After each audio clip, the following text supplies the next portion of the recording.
लीजिए सुनिए सादत हसन मंटो की लिखी कहानी दो कौमें, मेरी यानी समीर गोस्वामी की आवाज में। मुख्तार ने शारदा को पहली मर्तबा झरनों में से देखा। वो ऊपर कोठे पर कटा हुआ पतंग लेने गया तो उसे झरनों में से एक झलक दिखाई दी। सामने वाले मकान की बालाई मंजिल की खिड़की खुली थी। एक लड़की डोंगा हाथ में लिए नहा रही थी। मुख्तार को बड़ा ताज्जुब हुआ कि ये लड़की कहाँ से आ गई, क्योंकि सामने वाले मकान में कोई लड़की नहीं थी। जो थी ब्याही जा चुकी थीं। सिर्फ रूप कौर थी। उसका पिलपिला खाविंद कालूमल था। उसके 3 लड़के थे और बस। मुख्तार ने पतंग उठाया और ठिठक के रह गया। लड़की बहुत खूबसूरत थी। उसके नंगे बदन पर सुनहरे रोए थे। उनमें फंसी हुई पानी की नन्ही नन्ही बूंदनियां चमक रही थीं। उसका रंग हल्का सांवला था, सांवला भी नहीं, तांबे के रंग जैसा। पानी की नन्ही नन्ही बूंदनियां ऐसी लगती थीं जैसे उसका बदन पिघलकर कतरे कतरे बनकर गिर रहा है। मुख्तार ने झरने के सुराखों के साथ अपनी आंखें जमा दी और उस लड़की को, जो डोंगा हाथ में लिए नहा रही थी, दिलचस्पी और गौर से देखना शुरू कर दिया। उसकी उम्र ज्यादा से ज्यादा 16 बरस की थी। गीले सीने पर उसकी छोटी छोटी गोल छातियां, जिन पर पानी के कतरे फिसल रहे थे, बड़ी दिलफरेब थी। उसको देखकर मुख्तार के दिलो दिमाग में सिफली जज्बात पैदा न हुए। एक जवान, खूबसूरत और बिल्कुल नंगी लड़की उसकी निगाहों के सामने थी। होना ये चाहिए था कि मुख्तार के अंदर शहवानी हैजान बर्पा हो जाता, मगर वो बड़े ठंडे इन्हें आंख से उसे देख रहा था, जैसे किसी मुसव्विर की तस्वीर देख रहा है। लड़की के निचले होंठ के इख्तितामी कोने पर बड़ा सा तिल था, बेहद मतीन, बेहद संजीदा, जैसे वो अपने वजूद से बेखबर है, लेकिन दूसरे उसके वजूद से आगाह हैं, सिर्फ इस हद तक कि उसे वहीं होना चाहिए था जहां कि वो था। बाहों पर सुनहरे रोएं पानी की बूंदों के साथ लिपटे हुए चमक रहे थे। उसके सर के बाल सुनहरे नहीं, भोसले थे, जिन्होंने शायद सुनहरे होने से इनकार कर दिया था। जिस्म सुडौल और गदराया हुआ था, लेकिन उसको देखने से इश्तिआल पैदा नहीं होता था। मुख्तार देर तक झरने के साथ आंखें जमाए रहा। लड़की ने बदन पर साबुन मला। मुख्तार तक उसकी खुशबू पहुंची। सलोने तांबे जैसे रंग वाले बदन पर सफेद सफेद झाग बड़े सुहाने मालूम होते थे। फिर जब ये झाग पानी के बहाव से फिसले तो मुख्तार ने महसूस किया जैसे उस लड़की ने अपना बुलबुलों का लिबास बड़े इत्मीनान से उतार कर एक तरफ रख दिया है। गुस्ल से फारिग होकर लड़की ने तौलिए से अपना बदन पोंछा। बड़े सुकून और इत्मीनान से आहिस्ता आहिस्ता कपड़े पहने, खिड़की के डंडे पर दोनों हाथ रखे और सामने देखा। एकदम उसकी आंखें शर्माहट की झीलों में गर्क हो गईं। उसने खिड़की बंद कर दी। मुख्तार बेइख्तियार हंस पड़ा। लड़की ने फौरन खिड़की के पट खोले और बड़े गुस्से में झरने की तरफ देखा। मुख्तार ने कहा, मैं कसूरवार बिल्कुल नहीं, आप क्यों खिड़की खोलकर नहा रही थीं?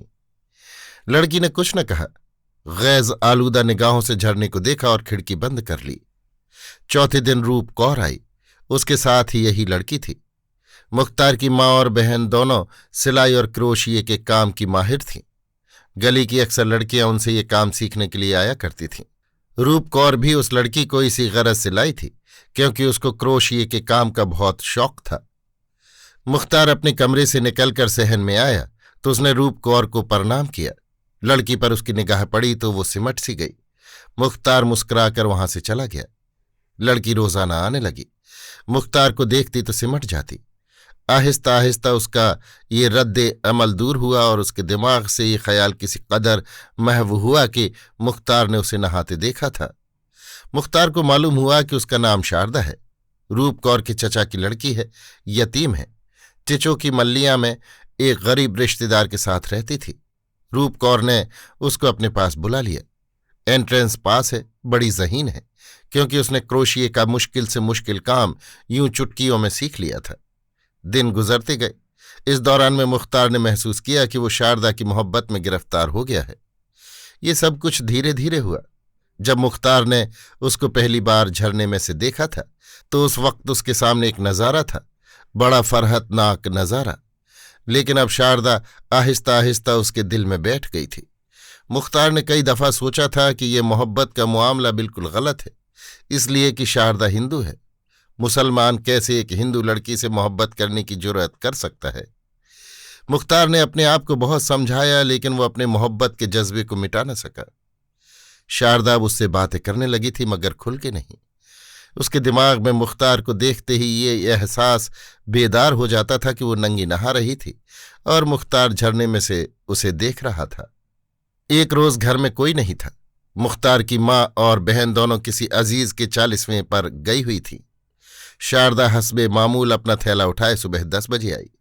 मुख्तार सहन में चारपाई पर लेटा अखबार पढ़ रहा था। शारदा ने उससे पूछा, बहन जी कहाँ हैं? मुख्तार के हाथ कांपने लगे। वो कहीं बाहर गई हैं। शारदा ने पूछा, माता जी? मुख्तार उठकर बैठ गया। वो भी उसके साथ गई हैं। अच्छा। ये कहकर शारदा ने किसी कदर घबराई हुई निगाहों से मुख्तार को देखा और नमस्ते करके चलने लगी। मुख्तार ने उसको रोका। ठहरू शारदा। शारदा को जैसे बिजली के करंट ने छू लिया, चौंक कर रुक गई। जी? मुख्तार चारपाई पर से उठा। बैठ जाओ, वो लोग अभी आ जाएंगे। जी नहीं, मैं जाती हूं। ये कहकर भी शारदा खड़ी रही। मुख्तार ने बड़ी जुर्रत से काम लिया, आगे बढ़ा, उसकी एक कलाई पकड़ी और खींचकर उसके होंठों को चूम लिया।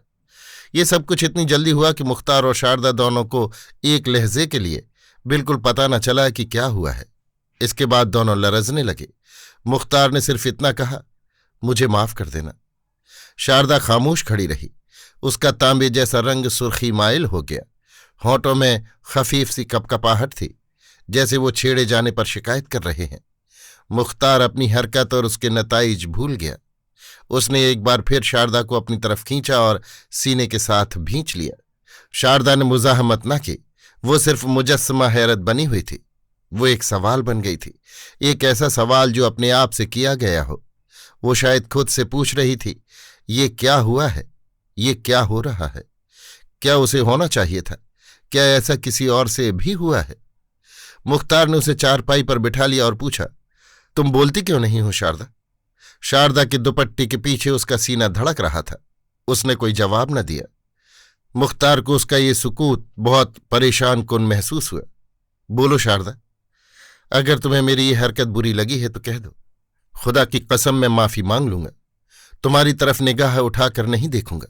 मैंने कभी ऐसी जुर्रत न की होती, लेकिन जाने मुझे क्या हो गया है।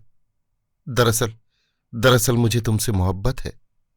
शारदा के होंठ हिले, जैसे उन्होंने लफ्ज मोहब्बत अदा करने की कोशिश की है। मुख्तार ने बड़ी गर्मजोशी से कहना शुरू किया, मुझे मालूम नहीं तुम मोहब्बत का मतलब समझती हो कि नहीं। मैं खुद इसके मुतल्लिक ज्यादा वाकिफियत नहीं रखता। सिर्फ इतना जानता हूं कि तुम्हें चाहता हूं। तुम्हारी सारी हस्ती को अपनी इस मुट्ठी में ले लेना चाहता हूं। अगर तुम चाहो तो मैं अपनी सारी जिंदगी तुम्हारे हवाले कर दूंगा। शारदा, तुम बोलती क्यों नहीं हो? शारदा की आंखें ख्वाबगूं हो गईं।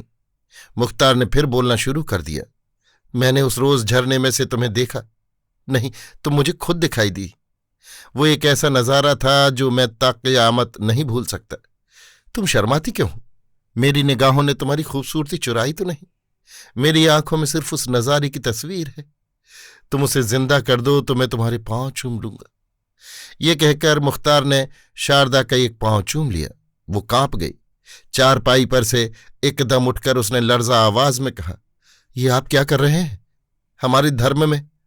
मुख्तार खुशी से उछल पड़ा, धर्म वर्म छोड़ो, प्रेम के धर्म में सब ठीक है। ये कहकर उसने शारदा को चूमना चाहा, मगर वो तड़प कर एक तरफ हटी और बड़े शर्मीले अंदाज में मुस्कुराती भाग गई। मुख्तार ने चाहा कि वो उड़कर ममटी पर पहुंच जाए, वहां से नीचे सहन में कूदे और नाचना शुरू कर दे।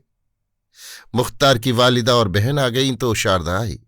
मुख्तार को देखकर उसने फौरन निगाहें नीची कर ली। मुख्तार वहां से खिसक गया कि राज इफ्शा न हो। दूसरे रोज ऊपर कोठे पर चढ़ा। झरने में से झांका तो देखा शारदा खिड़की के पास खड़ी बालों में कंघी कर रही है। मुख्तार ने उसको आवाज दी, शारदा। शारदा चौंकी। कंघी उसके हाथ से छूटकर नीचे गली में जा गिरी। मुख्तार हंसा। शारदा के होंठों पर भी मुस्कुराहट पैदा हुई। मुख्तार ने उससे कहा, कितनी डरपोक हो तुम। हौले से आवाज दी और तुम्हारी कंघी छूट गई। शारदा ने कहा, अब लाके दीजिए नई कंघी मुझे, ये तो मोरी में जा गिरी है। मुख्तार ने जवाब दिया, अभी लाऊं? शारदा ने फौरन कहा, नहीं नहीं, मैंने तो मजाक किया है। मैंने भी मजाक किया था। तुम्हें छोड़कर मैं कंघी लेने जाता? कभी नहीं। शारदा मुस्कुराई, मैं बाल कैसे बनाऊं? मुख्तार ने झरने के सुराखों में अपनी उंगलियां डाली, ये मेरी उंगलियां ले लो। शारदा हंसी। मुख्तार का जी चाहा कि वो अपनी सारी उम्र उस हंसी की छाव में गुजार दे। शारदा, खुदा की कसम तुम हंसी हो, मेरा रोवा रोवा शादमा हो गया है। तुम क्यों इतनी प्यारी हो? क्या दुनिया में कोई और लड़की भी तुम जितनी प्यारी होगी? ये कमबख्त झरने, ये मिट्टी के जलील पर्दे, जी चाहता है इनको तोड़ फोड़ दूं। शारदा फिर हंसी। मुख्तार ने कहा, यह हंसी कोई और न देखे, कोई और न सुने। शारदा, सिर्फ मेरे सामने हंसना, और अगर कभी हंसना हो तो मुझे बुला लिया करो, मैं इसके इर्द गिर्द अपने होठों की दीवारें खड़ी कर दूंगा। शारदा ने कहा, आप बातें बड़ी अच्छी करते हैं, तो मुझे इनाम दो। मोहब्बत की एक हल्की सी निगाह उन झरनों से मेरी तरफ फेंक दो, मैं उसे अपनी पलकों से उठाकर अपनी आंखों में छुपा लूंगा। मुख्तार ने शारदा के अकब में दूर एक साया सा देखा और फौरन झरने से हट गया। थोड़ी देर बाद वापस आया तो खिड़की खाली थी, शारदा जा चुकी थी। आहिस्ता आहिस्ता मुख्तार और शारदा दोनों शीरो शकर हो गए। तन्हाई का मौका मिलता तो देर तक प्यार मोहब्बत की बातें करते रहते। एक दिन रूप कौर और उसका खाविंद लाला कालूमल कहीं बाहर गए हुए थे। मुख्तार गली में से गुजर रहा था कि उसको एक कंकर लगा। उसने ऊपर देखा, शारदा थी। उसने हाथ के इशारे से उसे बुलाया। मुख्तार उसके पास पहुंच गया।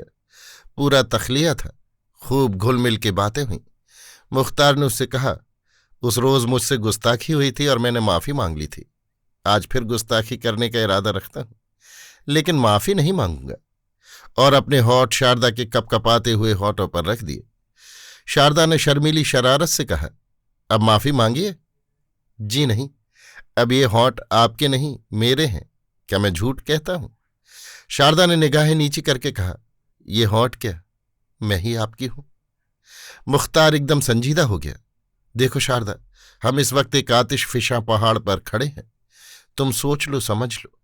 मैं तुम्हें यकीन दिलाता हूं, खुदा की कसम खाकर कहता हूं कि तुम्हारे सिवा मेरी जिंदगी में और कोई औरत नहीं आएगी। मैं कसम खाता हूं कि जिंदगी भर मैं तुम्हारा रहूंगा। मेरी मोहब्बत साबित कदम रहेगी। क्या तुम भी इसका अहद करती हो? शारदा ने अपनी निगाहें उठाकर मुख्तार की तरफ देखा। मेरा प्रेम सच्चा है। मुख्तार ने उसको सीने के साथ भींच लिया और कहा, जिंदा रहो, सिर्फ मेरे लिए, मेरी मोहब्बत के लिए वक्फ रहो। खुदा की कसम शारदा, अगर तुम्हारा इल्तिफात मुझे न मिलता तो मैं यकीनन खुदकुशी कर लेता। तुम मेरी आगोश में हो। मुझे ऐसा महसूस होता है कि सारी दुनिया की खुशियों से मेरी झोली भरी हुई है। मैं बहुत खुशनसीब हूं। शारदा ने अपना सर मुख्तार के कंधे पर गिरा दिया। आप बातें करना जानते हैं, मुझसे अपने दिल की बात नहीं कही जाती। देर तक दोनों एक दूसरे में मुदगम रहे। जब मुख्तार वहां से गया तो उसकी रूह एक नई और सुहानी लज्जत से मामूर थी। सारी रात वो सोचता रहा। दूसरे दिन कलकत्ते चला गया, जहां उसका बाप कारोबार करता था। 8 दिन के बाद वापस आया। शारदा हस्बे मामूल क्रोशिये का काम सीखने मुकर्ररा वक्त पर आई। उसकी निगाहों ने इससे कई बातें की। कहाँ गायब रहे इतने दिन, मुझसे कुछ न कहा और कलकत्ते चले गए। मोहब्बत के बड़े दावे करते थे। मैं नहीं बोलूंगी तुमसे। मेरी तरफ क्या देखते हो? क्या कहना चाहते हो मुझसे? मुख्तार बहुत कुछ कहना चाहता था, मगर तन्हाई नहीं थी। वो काफी तवील गुफ्तगू से करना चाहता था। 2 दिन गुजर गए, मौका न मिला। निगाहों ही निगाहों में गूंगी बातें होती रहीं। आखिर तीसरे रोज शारदा ने उसे बुलाया। मुख्तार बहुत खुश हुआ। रूप कौर और उसका खाविंद लाला कालूमल घर में नहीं थे। शारदा सीढ़ियों में मिली। मुख्तार ने वहीं उसको अपने सीने के साथ लगाना चाहा। वो तड़प कर ऊपर चली गई, नाराज थी। मुख्तार ने उससे कहा, देख मेरी जान, मेरे पास बैठो, मैं तुमसे बहुत जरूरी बातें करना चाहता हूं। ऐसी बातें जिनका हमारी जिंदगी से बड़ा गहरा ताल्लुक है। शारदा उसके पास पलंग पर बैठ गई। तुम बात टालो नहीं, बताओ, मुझे बताए बगैर कलकत्ते क्यों गए? सच, मैं बहुत रोई। मुख्तार ने बढ़कर उसकी आंखें छूमी। उस रोज मैं जब से गया तो सारी रात सोचता रहा। जो कुछ उस रोज हुआ उसके बाद ये सोच विचार लाजमी थी। हमारी हैसियत मियाँ बीवी की थी। मैंने गलती की, तुमने कुछ न सोचा। हमने एक ही जस्त में कई मंजिलें तय कर ली और ये गौर ही ना किया कि हमें जाना किस तरफ है। समझ रही हो ना शारदा? शारदा ने आंखें झुका ली। जी हाँ, मैं कलकत्ते इसलिए गया था कि अब्बा जी से मशवरा करूं। तुम्हें सुनकर खुशी होगी, मैंने उनको राजी कर लिया है। मुख्तार की आंखें खुशी से चमक उठीं। शारदा के दोनों हाथ अपने हाथों में लेकर उसने कहा, मेरे दिल का सारा बोझ हल्का हो गया है। मैं अब तुमसे शादी कर सकता हूं। शारदा ने हौले से कहा, शादी? हाँ, शादी। शारदा ने पूछा, कैसे हो सकती है हमारी शादी? मुख्तार मुस्कुराया, इसमें मुश्किल ही क्या है, तुम मुसलमान हो जाना। शारदा एकदम चौंकी। मुसलमान? मुख्तार ने बड़े इत्मीनान से कहा, हाँ हाँ, इसके अलावा और हो ही क्या सकता है। मुझे मालूम है कि तुम्हारे घर वाले बड़ा हंगामा मचाएंगे, लेकिन मैंने इसका इंतजाम कर लिया है। हम दोनों यहां से गायब हो जाएंगे, सीधे कलकत्ते चलेंगे। बाकी काम अब्बा जी के सुपुर्द है। जिस रोज वहां पहुंचेंगे उसी रोज मौलवी बुलाकर तुम्हें मुसलमान बना देंगे। शादी भी उसी वक्त हो जाएगी। शारदा के होंठ जैसे किसी ने सी दिए। मुख्तार ने उसकी तरफ देखा। खामोश क्यों हो गई? शारदा न बोली। मुख्तार को बड़ी उलझन हुई। बताओ शारदा, क्या बात है? शारदा ने बमुश्किल इतना कहा, तुम हिंदू हो जाओ। मैं हिंदू हो जाऊं? मुख्तार के लहजे में हैरत थी। वो हंसा, मैं हिंदू कैसे हो सकता हूं? मैं कैसे मुसलमान हो सकती हूं?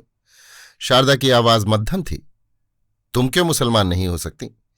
मेरा मतलब है कि तुम मुझसे मोहब्बत करती हो। इसके अलावा इस्लाम सबसे अच्छा मजहब है। हिंदू मजहब भी कोई मजहब है। गाय का पेशाब पीते हैं, बुत पूजते हैं। मेरा मतलब है कि ठीक है, अपनी जगह ये मजहब भी, मगर इस्लाम का मुकाबला नहीं कर सकता। मुख्तार के ख्यालात परेशान थे। तुम मुसलमान हो जाओगी तो बस, मेरा मतलब है कि सब ठीक हो जाएगा। शारदा के चेहरे का तांबे जैसा रंग जर्द पड़ गया। आप हिंदू नहीं होंगे? मुख्तार हंसा, पागल हो तुम। शारदा का रंग और जर्द पड़ गया। आप जाइए, वो लोग आने वाले हैं। ये कहकर वो पलंग पर से उठी। मुख्तार मुतहैयर हो गया। लेकिन शारदा? नहीं नहीं, जाइए आप, जल्दी जाइए, वो आ जाएंगे। शारदा के लहजे में बेएतनाई की सर्दी थी। मुख्तार ने अपने खुश्क हलक से बमुश्किल ये अल्फाज निकाले, हम दोनों एक दूसरे से मोहब्बत करते हैं। शारदा, तुम नाराज क्यों हो गई? जाओ, चले जाओ। हमारा हिंदू मजहब बहुत बुरा है, तुम मुसलमान बहुत अच्छे हो। शारदा के लहजे में नफरत थी। वो दूसरे कमरे में चली गई और दरवाजा बंद कर दिया। मुख्तार अपना इस्लाम सीने में दबाए वहां से चला गया। अभी आप सुन रहे थे सादत हसन मंटो की लिखी कहानी दो कौमें, मेरी यानी समीर गोस्वामी की आवाज में।